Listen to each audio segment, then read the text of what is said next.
Hello guys, welcome back my channel Puja day. কেমন আছো তোমরা? আই হোপ কি তোমরা খুবই ভালো আছো আর আমিও খুবই ভালো আছি। তো মৌসুম ভালো থাকলে অনেক কিছু বানাতে ইচ্ছা করে, অনেক কিছু খেতে ইচ্ছা করে। তো এখানে দেখো বাবু খালা খালা করছিল ছাদের উপরে, 2-3টা বাচ্চাকে ডেকে নিয়েছিল। ছাদটা সাটানো তো তাই সব চলে আসে। তো এখানে রান্নাঘরে চলে আসলাম।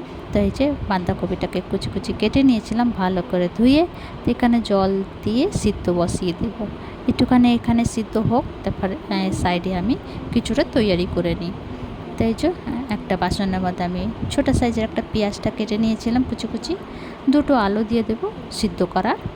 তারপরে এখানে একটা কাঁচা লঙ্কা দিয়ে দেবো কুচি কুচি কেটেছিলাম। তারপর দিয়ে দেবো লঙ্কা পাউডার, হলুদ পাউডার,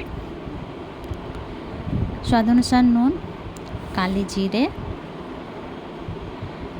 2 চামচের মতন আমি সুজি দিয়েছিলাম।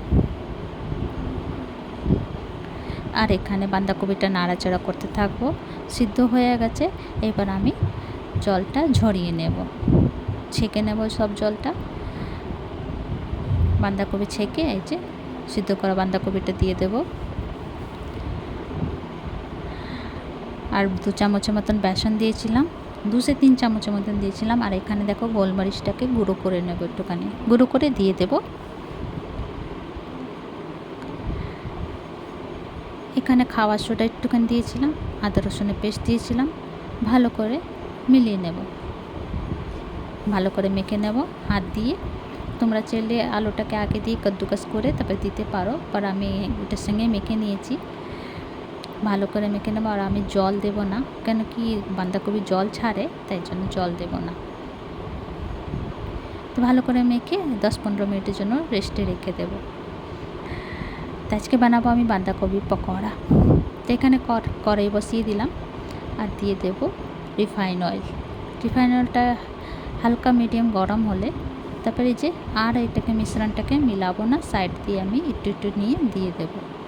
মিডিয়াম টু হাই ফ্লেমটা রেখেছিলাম, ধীরে ধীরে অল্প অল্প করে দিয়ে দেব। তো ঝিরি ঝিরি বৃষ্টি হচ্ছিল আর আঁধি তুফান এসেছিল। তো এই বৃষ্টির মধ্যে চা পকোড়া খুবই ভালো লাগে। বৃষ্টি দেখো, চা পকোড়া খাও গরম গরম। তো এখানে আমি উলট পুলট করে লাল লাল করে ফ্রাই করে নেব সমস্ত।